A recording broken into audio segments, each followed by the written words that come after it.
London's reputation precedes itself. Besides the regality, the monarchy has had its fair share of scandals. However, London is gaining much of its notoriety from its nefarious money laundering activities. It's now dubbed the London Laundromat. While the International Consortium of Investigative Journalists published jarring revelations of the elite's offshore tax havens through the Panama, Paradise, and Pandora Papers, the advent of the Ukraine war became the downfall of Londongrad. But how did we get here? It all started in 1956 when Egypt's President Gamal Abdel Nasser nationalized the Suez Canal, much to the dismay of the British who controlled it. They merged forces with France and Israel in a bid to reclaim the canal. However, British suffered defeat that highlighted Britain's declining status as a world power. Following the defeat of the Suez Canal in a bid to reclaim its glory, in 1957, the Bank of England circumvented the sterling pound's strict regulations by allowing lending and borrowing to foreign clients in a foreign currency, preferably the dollar, and encouraged the use of British overseas territories. Thus, Russian oligarchs leveraged from the lack of regulations and not being subjected to tax, making London the epicenter of banking in dollars. This boon led to the rise of the eurodollar, a global offshore financial market. In 1986, in what is now called the Big Bang, Margaret Thatcher created a liberal economy which led to the deregulation of the financial markets, the London Stock Exchange. This allowed external corporations to trade, and this act of deregulation propped up the economy. Lastly, the Russian oligarchs also benefited from the Labour government's Golden Visa scheme. The Golden Visa scheme was an initiative that offered opportunity to the upper echelon to get an application approved for a residency permit.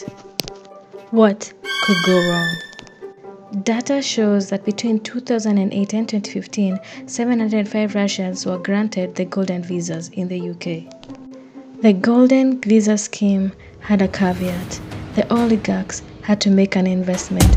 Allegedly, a $2 million investment would reduce the application approval period from 5 years to 3. If you think that's cringe, that's cause it is. Such a scheme poses a risk to the country's security, setting up a base for organized crime, including tax avoidance, terrorism financing, and money laundering. So now we know how London came to be known as the dirty capital of the world. But wait, that's only half of it.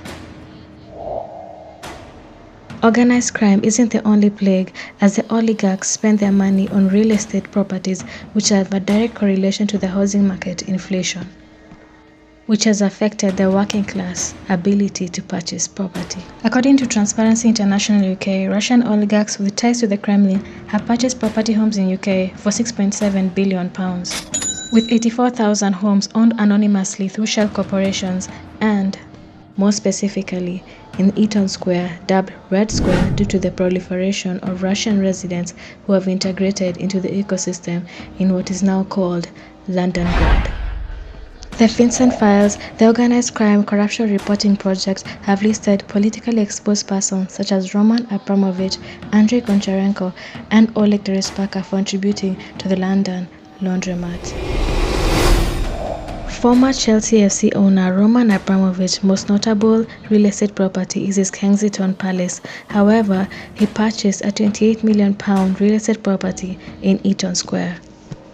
Further, another Russian billionaire, Andrei Goncharenko, the chairman of the state-owned gas company Gazprom, purchased 4 real estate properties for about £250 million in Eaton Square.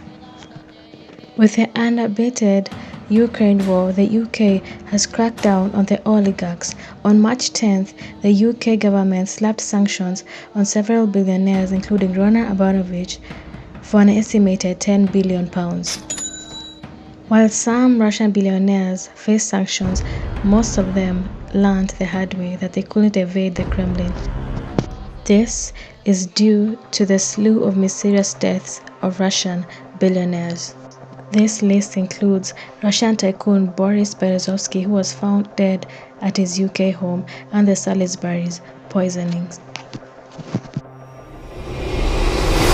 Russian oligarchs and politically exposed persons took advantage of the network of esteemed law firms, banks, accountants, and the bereft compliance regulations of the English law had provided a stamp of legitimacy to set up offshore shell corporations, which was corroborated by the Panama Papers, which alleged that Mossack Fonseca law firm, which is currently undergoing liquidation, was used to funnel money by creating offshore shell corporations. The Panama, Paradise, and Pandora Papers have shed light into the convoluted systems that enable such nefarious activities. In the UK alone, it says that about 81 law firms, 86 banks, and 177 UK educational institutions have been used to launder money. These politically exposed persons flush with illicit money set up shell corporations in secrecy jurisdictions which are now listed as high risk for money laundering. The next step after determining the suitable high-risk jurisdiction is to comply with the documents for registration. This includes the registration form, the articles of association, the memorandum of association, identity proof, and residential proof. In the UK, with just 12 quid, there's an ease in registration of companies, and within 24 hours, your company will be incorporated. The kleptocrats also appoint a nominee director who acts as a public veneer, the owner of the company on official records, whilst the kleptocrats maintains a substantial direct or indirect role in the company. The appointed nominee directors are usually the law firms that formed or registered the company. A nominee director is an ostensible owner who acts on behalf of a beneficial owner, and this is done to provide an extra level of anonymity. Apart from using nominee directors to conceal the money laundering activities, the kleptocrats or the beneficial owners of the company use bearer shares.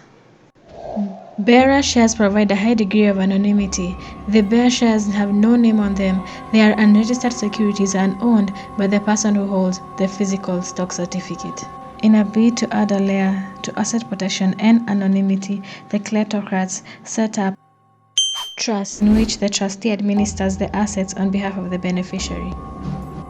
Companies that have set up shell corporations and added multi-layers of protection to conceal nefarious activities have not gone unnoticed. The Transparency International UK discovered that 2,189 companies registered in the UK and its overseas territories and the Crown dependencies were used as a conduit in 48 Russian money laundering and corruption cases. These cases amounted to £82 billion worth of funds diverted by rigged procurement, bribery, embezzlement, and unlawful acquisition of stolen assets. After setting up the shell corporations and their multi-layers of protection, the kleptocrats now seek to launder the money.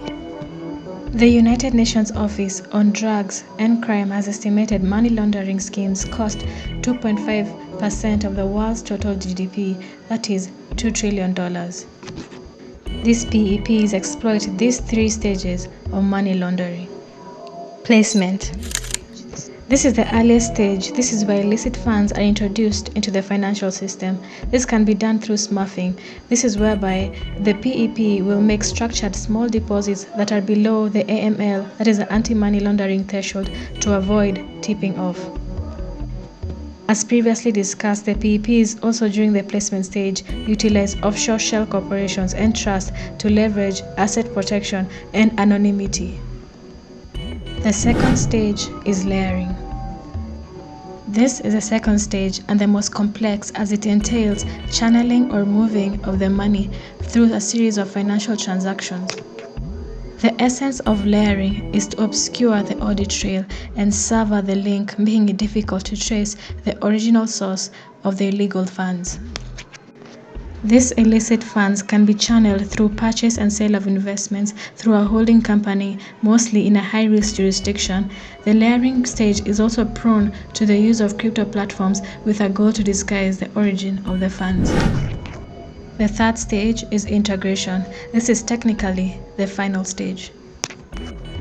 This is where the illicit funds have been distanced already from the illegal source and can now be used for legitimate purposes. This can be done through the purchase of real estate, art, and other luxuries. There's also a final stage, that is a defense stage. This is where PEPs appoint a battery of lawyers to defend them in criminal or civil cases over their source of funds, assets, or money laundering activities, amongst other crimes. So what exactly is London doing to curb the money laundering predicament? One way to go about it is that the UK has imposed an estimated £10 billion sanction on Russian billionaires such as Roman Abramovich due to close ties with Putin amid the unabating Ukraine war. 2. UK Home Secretary Priti Patel has banned the golden visas as part of crackdown on Russian oligarchs with ties to Kremlin from laundering money through the scheme. Law enforcement has also stepped up to the plate as National Crime Agency seized £5.6 million from an Azerbaijan lawmaker involved in a complex money laundering operation and slush fund that handled $2.9 billion over a 2-year period through 4 shell companies registered in the UK. Lawmakers have also helped to curb money laundering as they recently passed the Economic Crime and Corporate Transparency Bill into an act to prevent organized crime such as money laundering, terrorism finance through the use of corporate entities. The UK also introduced beneficial ownership, which is premised on the Financial Action Task Force recommendation. This helps lift the veil of the corporate entities and gives a more transparency into the actual, direct or indirect, owners of the companies who hold and have a substantial control over the company. In a bid to lift the veil, the British Virgin Islands Amendment Act of 2022 abolishes the bearer shares regime. The courts are also playing a significant role in curbing money laundering. This is through the Unexplained Wealth Order. This is a court order that entails or requires a PEP to espouse on how they acquired an asset. Should they fail to provide an adequate explanation or satisfactory evidence, the asset will be considered recoverable property by the state. With unexplained wealth orders, there is no need for criminal conviction or civil judgment against the PEP, as the order can be sought devoid of the two. In compliance with the anti-money laundering regulations, offshore trust companies which have acquired or have property in the UK and have at least one trustee resident in the UK are required to register with the Trust Registration Service. London seems to make concerted efforts to move away from the label, the dirty capital of the world.